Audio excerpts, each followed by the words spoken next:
Hello, everybody. I'm Professor Roger Kirby. I'm president of the Royal Society of Medicine, and welcome to another of our In Conversation live series.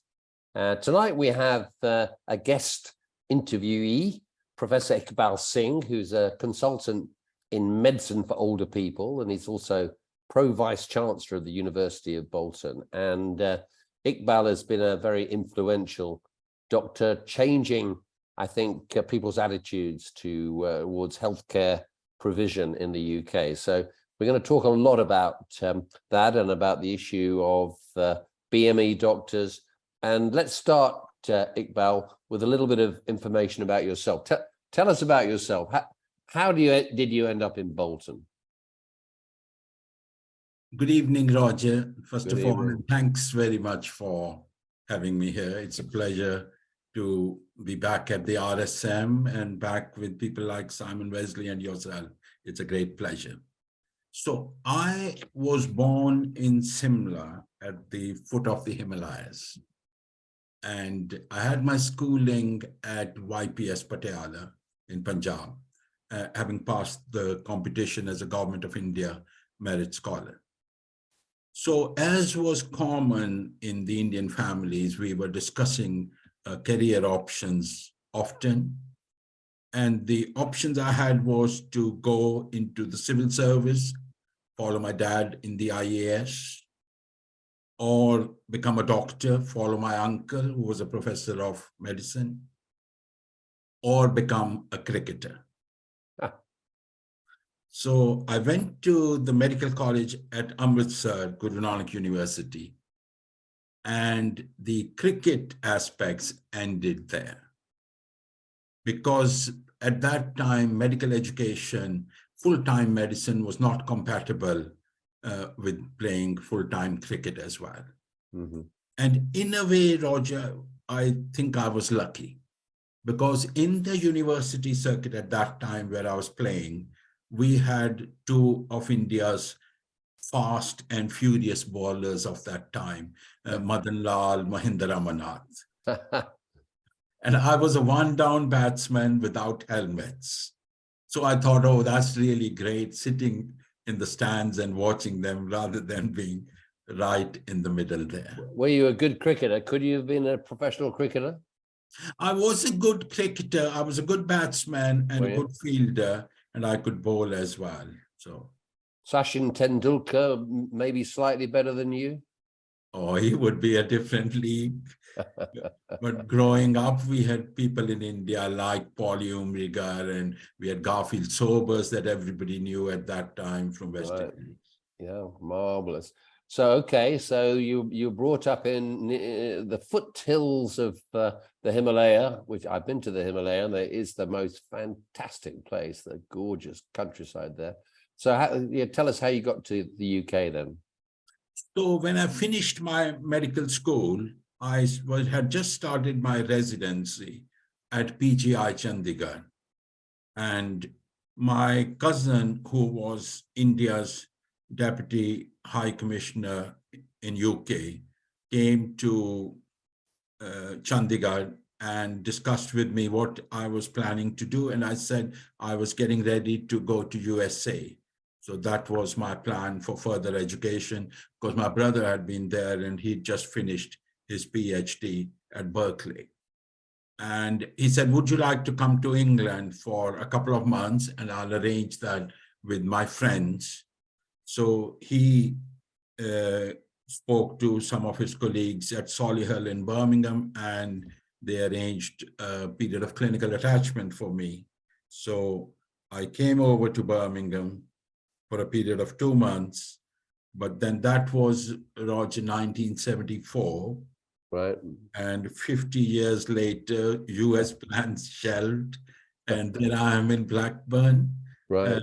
Blackburn with a wife from Yorkshire and 3 wonderful children, and away from the warm, sunny climates of Punjab to the wet and windy Northwest.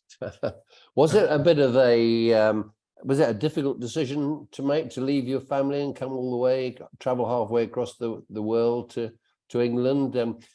I interviewed Parveen Kumar a few months ago, and she was telling me, I mean, she left long before you at the time of partition, and also she ended up in China when Mao's army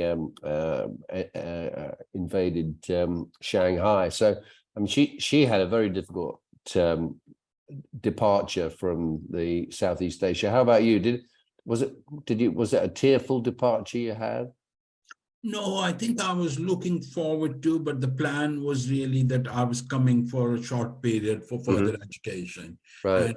And actually, my uncle, who I mentioned, had come to UK, come to Hammersmith. He did his MRCP and he went back. Right. And my brother had been to Berkeley, California for a PhD in chemical engineering, and he had just come back.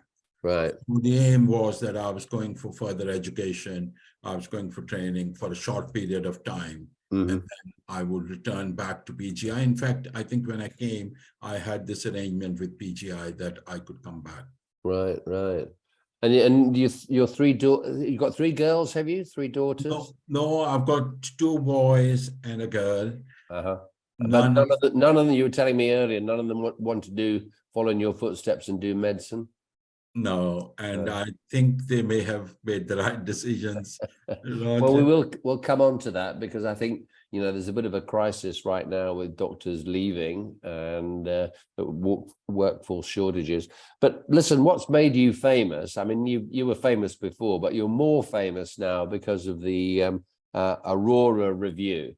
And I know a lot of doctors were shocked by that. So tell us the inside story of how that happened and what are the implications of it, because you were the person that did the review. Tell us the story first of all, because not everybody will know Dr. Arora's story. I think the story really is that there wasn't a story, you know, it was really something that amazed the medical profession. There was a GP who had, working during COVID, asked the medical director that could I have a laptop to work from home, which she felt she was promised, whereas the medical director said, I'd only said that I've noted your interest and put you on the list. And how that simple request to the IT department saying that I have been promised a laptop and can I have one? How did it end up with the GMC? It was difficult to understand for people. And then having come to the GMC, how did it end up going through the whole GMC processes, through the investigation team, through the case examiners, right to the tribunal stage? And then it went to the tribunal stage. How was it that, what was the thinking behind GMC that they asked that advice or a warning is not enough and this doctor must be punished with a minimum of suspension, also recognizing of all the strains that had been during COVID on the medical profession and the huge backlog and the waiting lists, and how would it serve the public interest to suspend a doctor? Mm-hmm. And what impact did it have on Dr. Arora herself, physically, mentally? Mentally. You know, Roger, this is so unfortunate that we know that GMC procedures by itself have a huge amount of stress and affect the mental health and well-being. You know, the study by Lewis Appleby said how doctors may feel trapped, humiliated, how the MPS did a survey that 75% of the doctors going through procedures felt mentally and physically drained. And the challenge is with Dr. Arora, like anybody else, not that they have been cleared, but what impact has it had on their physical and mental health that prevents them from practicing for years to come. Mm-hmm, mm-hmm. And so what happened at the end then? I should know this, but there was a bit of an uproar, wasn't there? The BMA took up the issue. There was a lot of national, almost international coverage of this. This doctor became famous in the same way as David Sellu, who I've interviewed for this series, and Dr. Baba Garba. I mean, these are three names, unfortunate doctors who've become famous for the mistakes they made, and they've been pilloried, I think, because of that. So tell us about your review then, and who decided that you should be the leader of that review? How did that happen? Okay, so I personally have a background in regulation. When the UK government was setting up a regulatory body to regulate hospitals, I was advisor to the Secretary of State on the creation of a body called CHAI. Right. You may remember that that was the one that was replacing the old CHI, the Commission for Health Improvement. Mm-hmm. And because I had experience of regulation in advising internationally, including in other parts of North America. Right. So as a founder commissioner for that, my view was very clear that regulation is not there to cause sanctions, or to discipline people, but it is there to improve and support.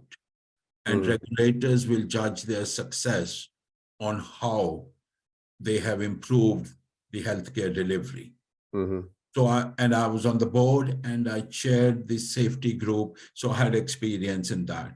And when the Healthcare Commission, as you remember, we changed the name. It was called CHAI, but my view was that regulation was not about just audits and inspections. It was about caring as well. So we called it the Healthcare Commission. And then when that Healthcare Commission was merged with social care, it was called the Care Quality Commission. So the care element of that was kept. Right. And I then moved over to the General Medical Council, and I was on the board of the GMC. What years were you on the board for the GMC? So this will be around 2008 for 4 years. Right. Because just, Roger, what had happened was that the GMC, they had decided to change the whole composition from elected people, members, representative members, to just have individuals who they thought were capable of doing. Right. So this was a different GMC. Was Claire Marks in charge then, or did she come afterwards? No, she came a lot later. Yeah. It was Peter Rubin was the chair. Oh, yes, I remember. Parents, as you remember. Yeah. And then Claire Marks. So the issue really is that these three famous doctors, Dr. David Sellu, Dr. Baba Garba, and Dr. Arora, were all BME doctors. So I suppose the question is was there an element of racism in the fact that they were picked out for sanction, whilst other doctors might have done something much worse than, asked for a laptop computer to work from home, and they weren't sanctioned? Do you think racism is something that permeates the NHS? I saw Dr. Chan Nagpal was saying, I think only a couple of days ago, that racism is a big issue still in the NHS. So tell me your views on that. Yeah, definitely there have been serious racial inequalities within the NHS from the time I started here to the time when it was becoming much more openly realized. But in terms of how I came over to be asked to chair this, was that when there was such a huge cry in the medical profession and beyond, locally, internationally, nationally, then it was the GMC that decided that they will ask for a review. And they asked for a review, and as is common practice in these reviews, it's a doctor and there's a legal person. So it was a joint review that I co-chaired with Martin Ford, who was Martin Ford QC, and now obviously Martin Ford KC. Martin had just finished with the Labour Party review into anti-Semitism, and he'd been the advisor on the Windrush. So we both and we were very clear of what the issues were. And the second issue was in relation to race, but the first issue was that people felt it should never, ever have come to the GMC. And that was the issue, that this must have been resolved locally. And we were very clear that where were the faults in the systems that meant that it came up and nobody in the GMC stopped it. And therefore, our recommendations, Roger, are dealing with all the faults and the gaps in the system and how do we get them right. For local resolution, we've said the GMC needs to move to a culture of local first. Right. And we have to help local medical directors. We appointed ELAs when I was on the council, and we've got to work locally that every... ELAs, just explain what that is. This was a way that, GMC at that time, Roger, was not able to cope with the number of cases that were coming to them. Mm-hmm. There were doctors having to wait 2 years before the case came up. And we said that why don't we have a system of some employment liaison advisors who work on behalf of the GMC with the medical directors and work with them on resolving issues locally. Mm-hmm. Mm-hmm. So that's where the GMC needs to go back to. Right. Local sort of human resources, really. I mean, I think in a big company, you have a human resources expert, and a lot of these cases can be resolved. I bet quite a few of these cases are actually doctors fighting with other doctors. Is that correct? That personality issues, maybe with a flavor of racism overlying it, would maybe be the most common problem? It is, yeah. That, there are issues around team working, around behaviors, around expectations, and they are compounded because of the pressure on resources and for the demands on some of the doctors. And coming to your second point, Roger, in terms of the general view that this only happens to BME doctors. And we had examples of David Sellu, Baba Gaba, some of the very high profile cases. And what is it within the GMC systems that they haven't been able to sort out? So we have come up with very strong recommendations, which we feel will help the GMC deliver true equality. Mm-hmm. This is the first time. So the GMC admitted that they had made a mistake. So this is the first time that the GMC has actually apologized to a doctor. There are many who say that the apology to David Sellu and Baba Gaba is also long overdue. But at least this showed insight, which we expect doctors to. But the other areas here were that within the referral system, how do we make sure that at local levels there's fairness? And about the work that Roger Klein has done. And then in the GMC level, our recommendations centered around 2-3 key areas. We need to make sure that people who are looking at these have an amount of cultural competence, cultural intelligence, diversity intelligence. And the only way GMC will progress is with data collection, making it a norm, and data studies and understanding, and how do they identify where the problems are, and how do they use that data as a means of learning and education. Now, the good thing is that the GMC has accepted all our recommendations. They've also promised to implement them.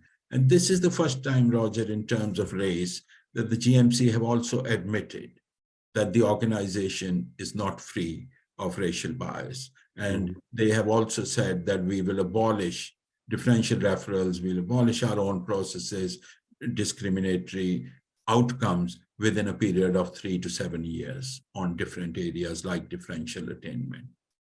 I should point out that Carrie McEwen is going to do an interview for us in Conversation Live on the 23rd of August.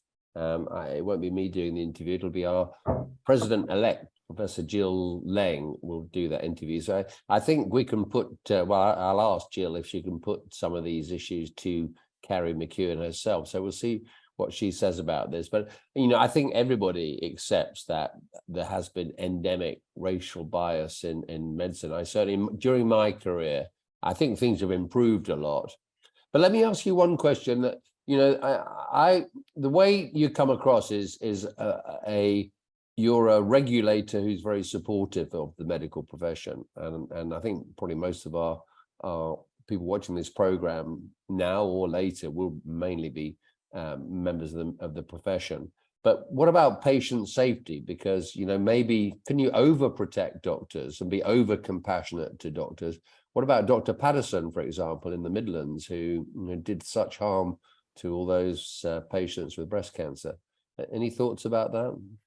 I think regulation exists. The inherent purpose of regulation is to maintain standards, and by maintaining standards, you maintain the quality of care to patients. Mm-hmm. And Roger, as we know, for all doctors, the number one thing that comes for them is their patients. So that is the most important for us. But what we are saying for the regulator is that we have to make sure and recognize that supporting doctors, being fair to them, being compassionate to them, actually is the best way to help the patients that they serve, because it serves no purpose. And in terms of patient safety, when I was on the Healthcare Commission and setting up the new regulator for hospital providers, I chaired the expert group on patient safety. We had to develop how would we assess that the care that a hospital gave was safe. And so we had all the top national, international experts on safety, and I added 2 other members, and they were both patient representatives, and one of them was patient representing the patients with mental illness.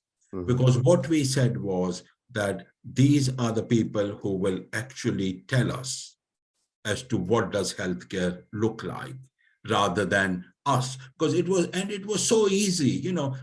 We had, how do we assess? We look at the CDEF levels, we look at the MRSA in the hospitals at that time, but it was so difficult to divine patient satisfaction and patient caring indicators, but we did. And I think the main thing we said was the best way to protect the patients was to make sure that the indicators we were assessing on, we were looking at the trends, that they were continually improving. Yeah.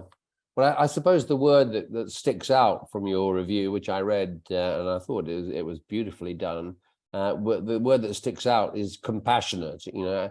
Actually, literally a few minutes before this recording was made, or our conversation now, the news that Hugh Edwards is the BBC presenter who has run into problems, but he's been hounded by the media. And I think, Dr. Babagaba and David Selou, they had trial by media themselves. And the media is probably the least compassionate organization that you can possibly encounter. So, is there any words of advice for a doctor who runs into problems and appears in the media? How do they deal with that? I think, Roger, you are right that half of our report is focused on delivering compassionate regulation, and that means compassion for doctors, and the other half is on support, that how do we support doctors in difficulty. And yes, I agree with you that the biggest challenge, and especially post-COVID, is the impact on the mental health of doctors, and how do we make sure they are supported. And the advice to any doctor would be that if you have a complaint, or if you have been reported to the General Medical Council, then there are avenues of support available. Mm-hmm. And please access these avenues of support, because we also recognize how difficult it is for people who are in difficulty to be able to share that with anybody else for so many reasons. But we can assure them that most of these support mechanisms that we are aware of and we can help them with, they will be there in their interest. Actually, that brings me on to that. You're the chair of the Centre for Remediation Support and Training, aren't you? And that is all about supporting doctors who are struggling for one reason or another. Let's just discuss that, because I think there must be you're right, COVID would have made everything a lot worse. There are a lot of doctors out there who are doing their best, but they are struggling. And so what words of advice would you have for them, or for their colleagues who, you know, if you're working with a doctor and you see they're struggling, what should you do? I think what we have to recognize is that there will always be doctors at different stages of their careers who may need extra help and advice. You know, we said doctors in difficulty, we say some of them may be with greater learning needs in their own specialities. And what we do through the center is that doctors who have issues around professional performance, or there are issues around team working or attitudes, how do we support them to be able to come back to be able to practice in a safe environment? And what we do, Roger, is that we recognize that there are two separate things. And within the NHS, over the years, we have been quite good at helping doctors who may have professional enhanced needs. We have been very poor at supporting doctors who may have problems with attitudes or behaviors or insight, because we've just felt that within our systems, we don't have the time to do that. Mm-hmm. And what we have done through this center is, and we have Sanjay Arya from Wigan, who's the medical director there, who leads. So we get doctors placed in a hospital for a period of time, and we offer them placements. And then we offer them mentorship through a different person not connected with that hospital, so that they are therefore able to express to their mentor or advisor or guide some of the things they may find difficult to be able to discuss with. And we are so pleased, Roger, that this is something the whole of the Northwest hospitals have supported us. They are very happy to support us. And the University of Bolton has actually funded that. You know, they are happy to provide us with the administration. The Vice Chancellor has a particular interest in support for the students. So we are very happy to be able to have doctors who are in difficulty, whether they have been suspended, they have had conditions or undertakings, and then we are able to send them back to safe practice. Yeah. Well, let's talk a little bit about medical training, because this is very controversial at the moment. We know that doctors are leaving, many doctors leaving to go to work in Australia and New Zealand for maybe financial reasons or other reasons. And there are international medical graduates coming in, often from Nigeria, from Southeast Asia, Philippines, et cetera, so do you think that a international medical graduate coming in, sort of being parachuted into the NHS, they have an induction process, often in a matter of a couple of days, really, and then and there's the PLAB test as well, isn't there? Talk us through that issue, because I think there are safety concerns there. And do you think that, globally medical training is equal or as good as UK medical training? And then we'll come on to talk about your own medical school, which is being developed in Bolton, which I know you're very interested in. But international medical graduates, is there a problem? I think UK, Roger, as we know, needs somewhere around 15,000 doctors. We only produce half the number. Right. And therefore, there has been a huge shortage, and the NHS has relied on international medical graduates for a long period of time. And there is general recognition that they have helped serve the NHS, and they are very much valued and respected for what they have done. And we are grateful to the international medical workforce for the contributions they've made in sustaining the National Health Service. But what is really important is that we are not just having the international medical graduates coming here to serve the NHS, but also for their professional development, because many of them are aiming to go back after postgraduate qualifications. So one of the things that we have developed, and there are a number of schemes where international doctors come here, and that's linked to a postgraduate degree that they will get within a certain period of time. Mm-hmm. And in terms of the induction, if there was one thing or one way in which the NHS has failed international doctors over the years, is that we haven't got a comprehensive induction program across the whole of NHS. There are examples of good practice, but there are many, many areas where the induction is very deficient. We have an induction that all doctors coming to the northwest of England have a period of 1 week's induction. There are places where there may be a half a day's induction or 1 day. And this induction, Roger, aims at two things.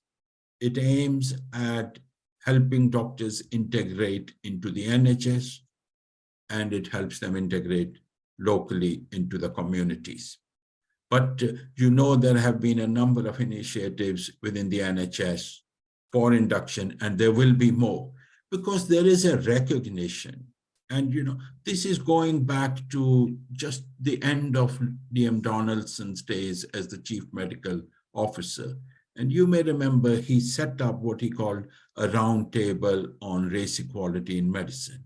Mm-hmm. And one of the things I asked him was that, look, we need to fund induction for international doctors coming to UK, because at that time I said it cost 250,000 to train a doctor.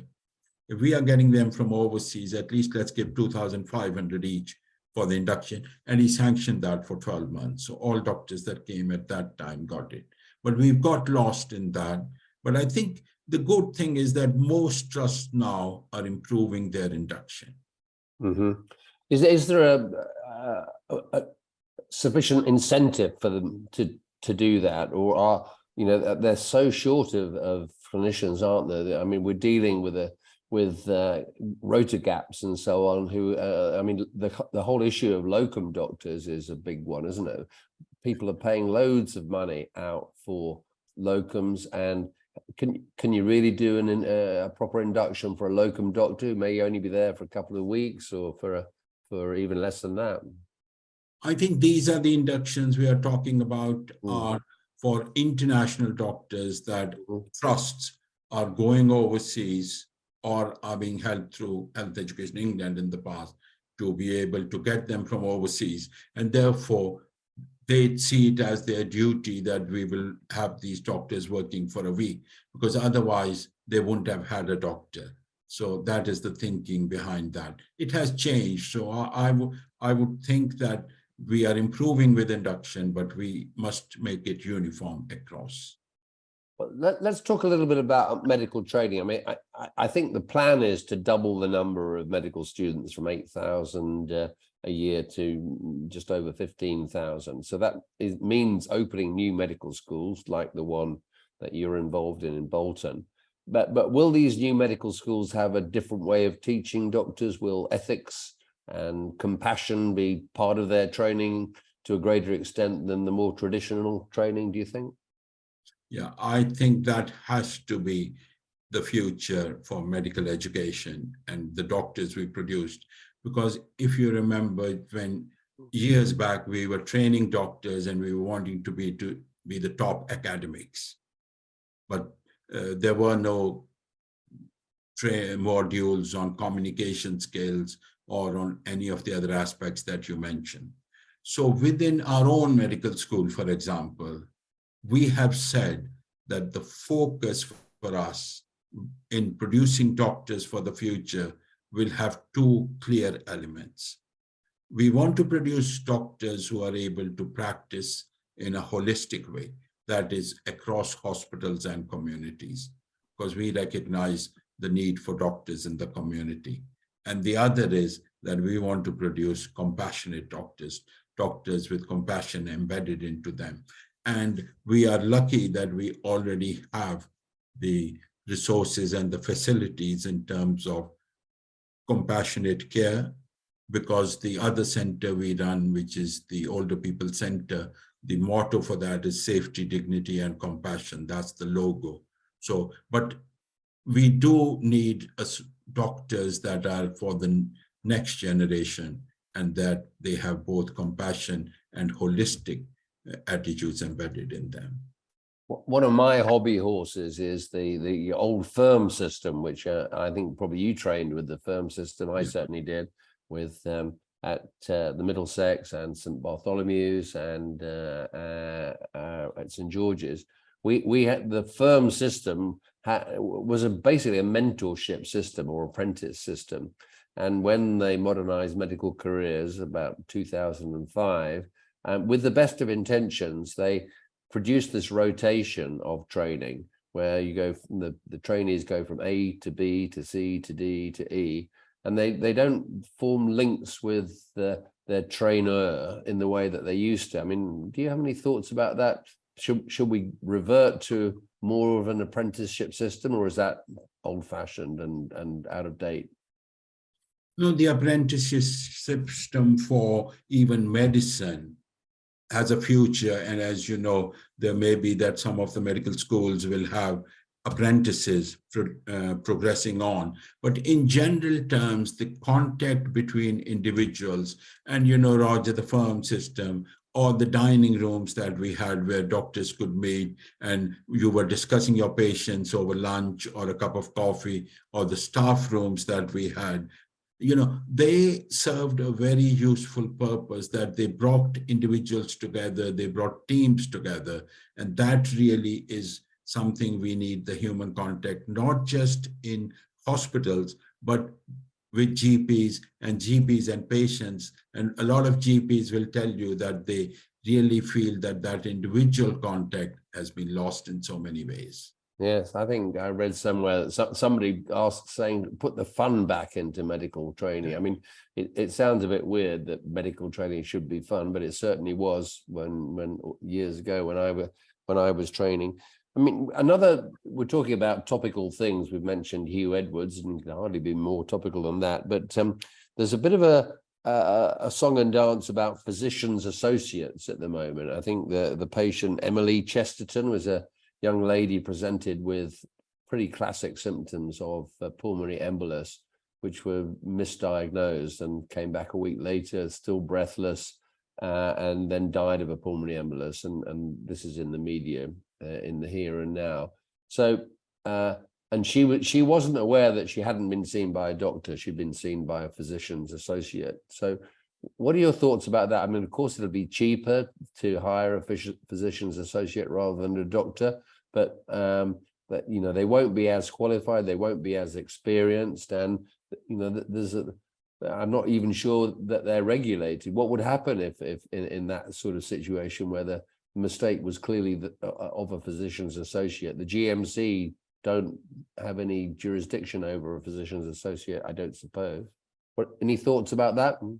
Yeah, I think in principle, the physician associates are an addition to the workforce, you know, because they are not coming from one of the already professions that are there. They're not coming from allied health profession, from nursing, from physios. They are an extra addition, and they are very good. The problem that we have is that there is no way of having standards for physician associates across healthcare at the moment, and there is no way of knowing how much supervision that happens within individual hospital trusts. It is important that we recognize that they are physician associates and they do need supervision.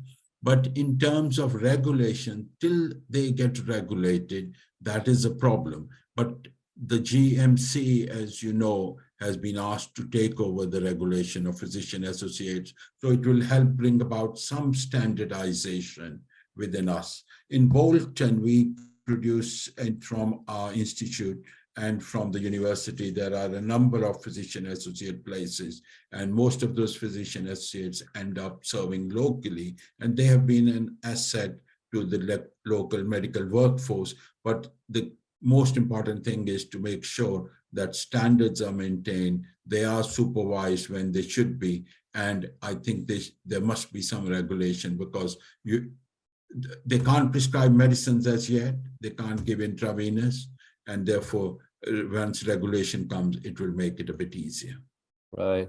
Let's talk about your role in the honours system in the Cabinet Office and the issue of race equality and inclusion there, because people have said in the past that the Cabinet Office and the honours system within medicine, probably not just in medicine, there have been inherent biases there. What are your thoughts about that? And it must be quite fun, mustn't it, to be involved in that?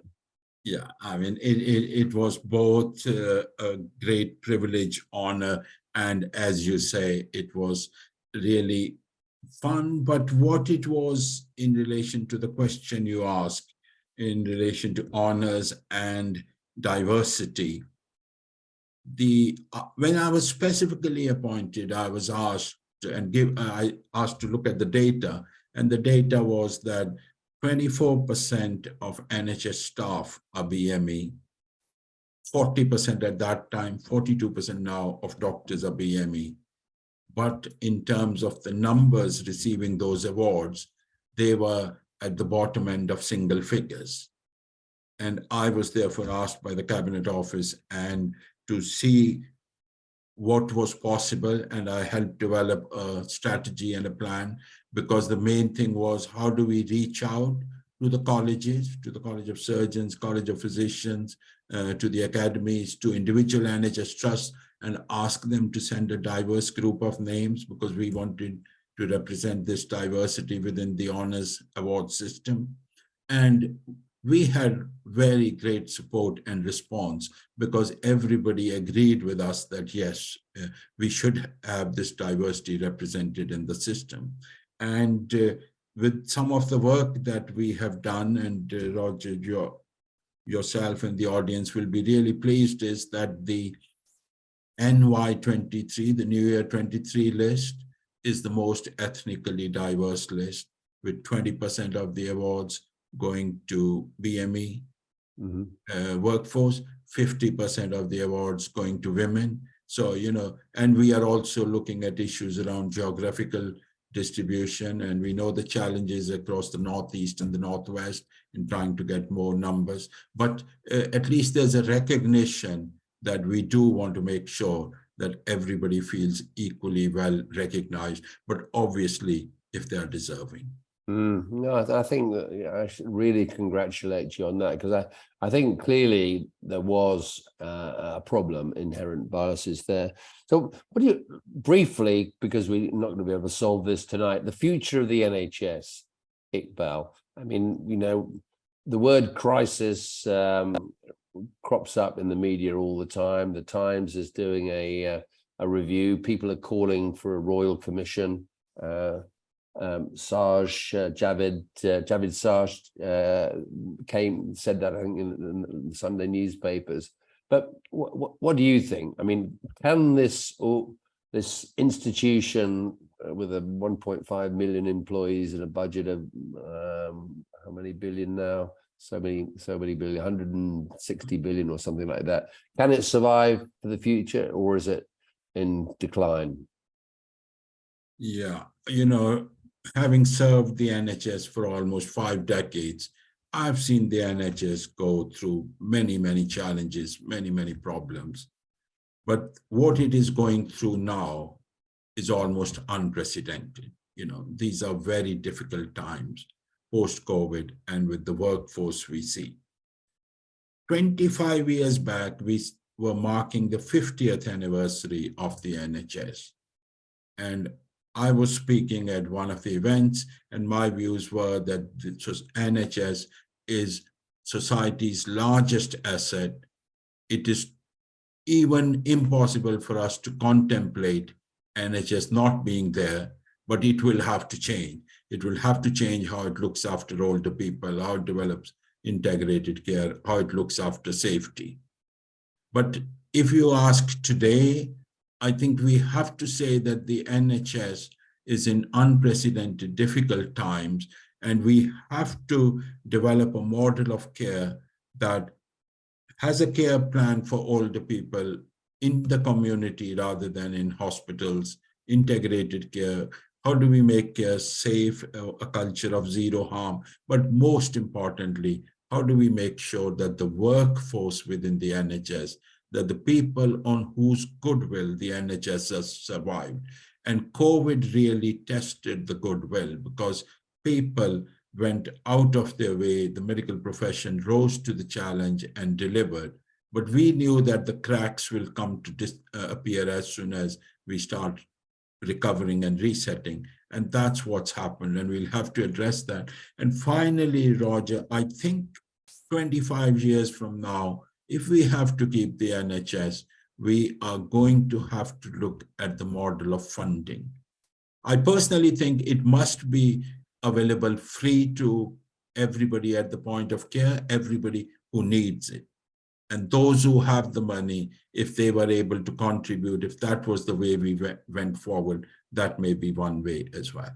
A sort of safety net for those that can't afford it, but a contribution to people. But that would be my view too. But the history of the NHS over so many years, 75 years anniversary and so on, it makes it very difficult to institute those changes. And I think we'll have to see what the next government come up with. I think everybody agrees that a decade of austerity compounded by COVID has caused massive problems. And I think one of the reasons that some of the doctors are leaving is that they see opportunities in other spheres of work, in law or in management consultancy, where they can work 2 or 3 days in the office and work from home. But you can't really be a doctor working from home, or maybe you can. We mentioned this before we came online. Virtual clinics and wearable technology. Do you think, especially with the care of the elderly, any thoughts about that for the future? Well, in some ways, during COVID, we started doing some virtual clinics and seeing patients virtually through video or telephone. And the good thing has been that where needed, where it's a follow-up in relation to certain illnesses, and if we are familiar with the patients, it has been good for the patients because in a way it has stopped them or avoided them to have to come to hospitals and find a parking space, which they can't normally find. So they're quite happy to have that. So there is the option to use technology. But what in technology, Roger, may be worth sharing is that during COVID, older people were shielding. And we were trying to protect them from COVID.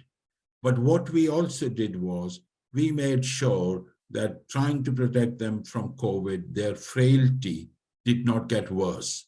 So how we ran a virtual program of exercise, attending to their nutritional needs, attending to their medication reviews, and how we made sure that we could do that. And there are so many things we could do going forward in a similar way. Mm-hmm. Well, we had a meeting recently with a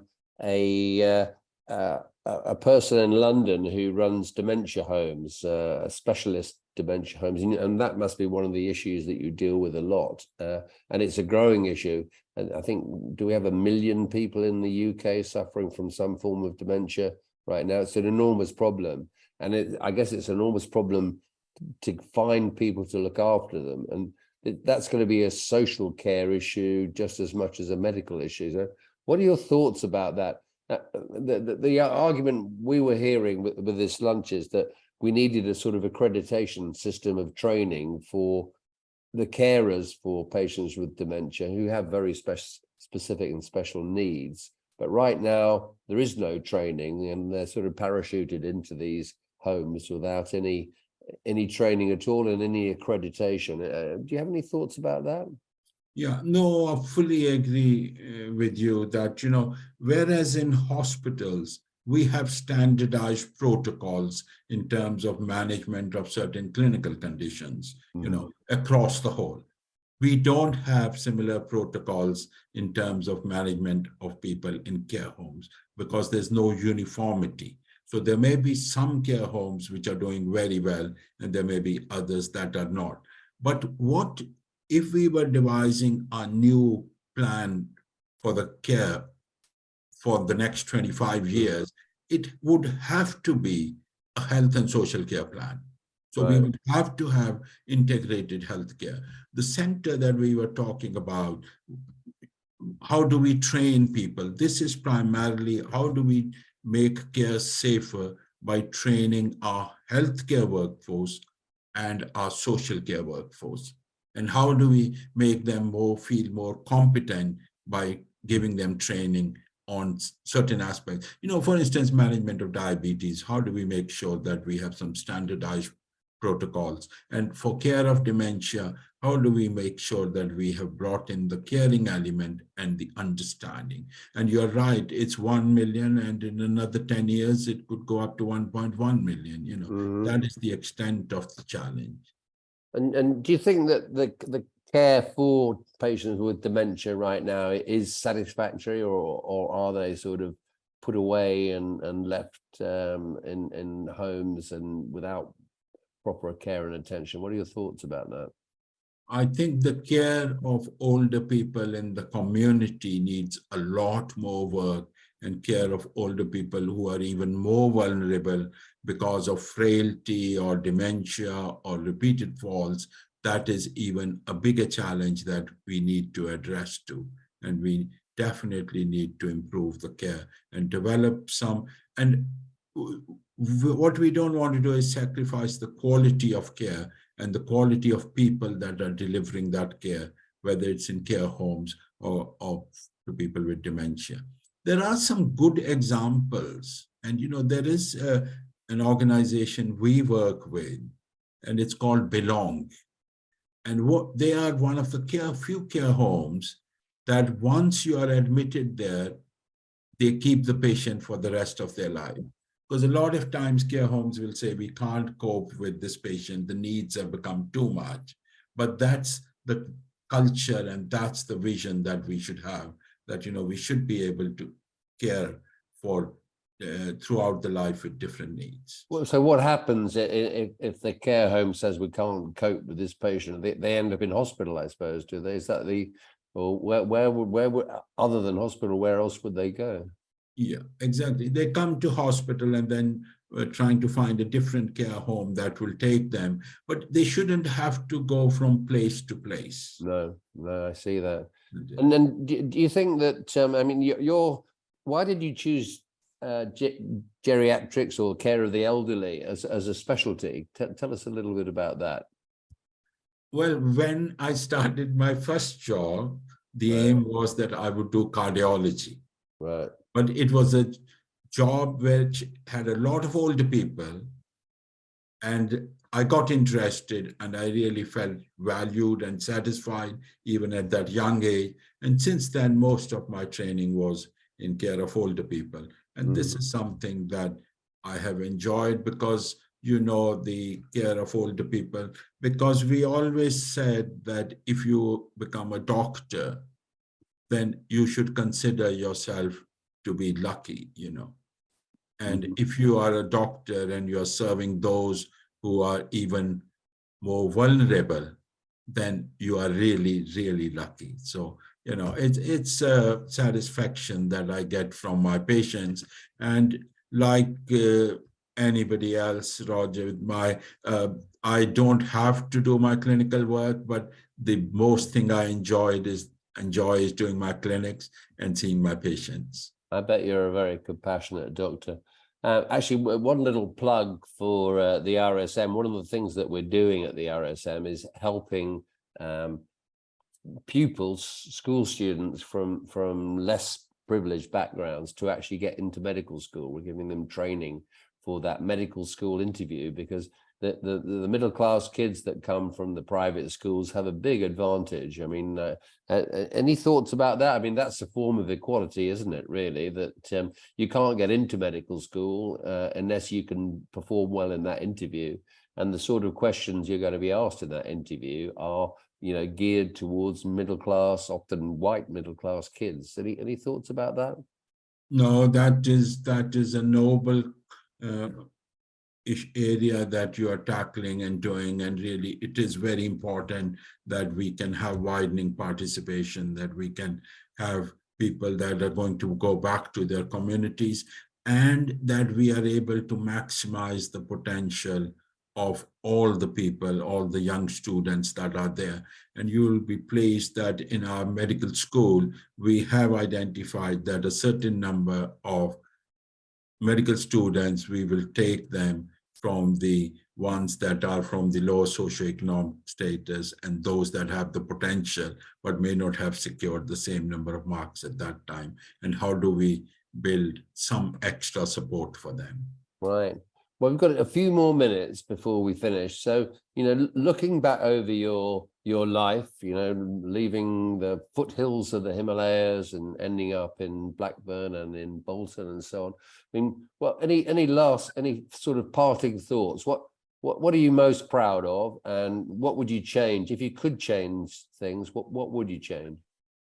No, I think there will always be things that anybody could have done better.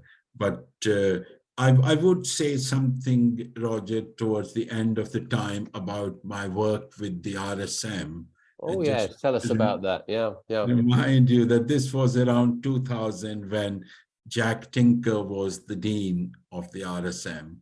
And Jack asked me that, look, we want to develop some offices, some outreach activity within the north of England. And he asked me to be the regional sub-deans, as they were called. And I was doing Lancashire, Cumbria, and the north, and then we appointed more people. But it is really the fond memories I have of Jack, because you may know he was born in Chorley and he got married in Blackburn. And he was always here at all the meetings. So much so that one of our meetings coincided with a very important game of Chelsea in the European League. And he sacrificed that game, and he was there. We put a television on for him to see the scores. So we have fond memories of Jack, and I think he was a very noble person. Well, I think the RSM certainly does need to extend its reach. And I think, now, because we can have this virtual meeting, you're in the Northwest, I'm down here in Wimbledon, actually, where Djokovic is just performing down the road from me, possibly. No, he was on yesterday, actually. But, we can do these things, Sal, in a way we never could before. And so I think, that must be our mission. I think your mission, if I was going to summarize it, is to make the NHS a fairer and more compassionate institution. And I think that's a very worthy thing. I mean, my role really is to extend the reach of the RSM, and talking to wonderful people like you with careers like yours is part of that. I mentioned, just before we wind up, a couple of announcements. I mentioned Carrie McEwen, who will be, I think, I'll make sure that she sees this interview and she can directly answer what her thoughts about inclusion, racial bias, and so on that you brought up with the GMC, and what the future is for the GMC, as well as regulation of physicians' assistants and actually care workers too. Maybe they need more regulation. The other exciting news we've got is that Simon Wesley, my predecessor as president of the RSM, big pal of yours, he spoke very fondly of you, Iqbal, but he's managed to get two very famous historians to take part in this series. Simon Sharma, who's on television a great deal, and Simon Sebag Montefiore, two of the most famous historians in the UK, well, internationally, really.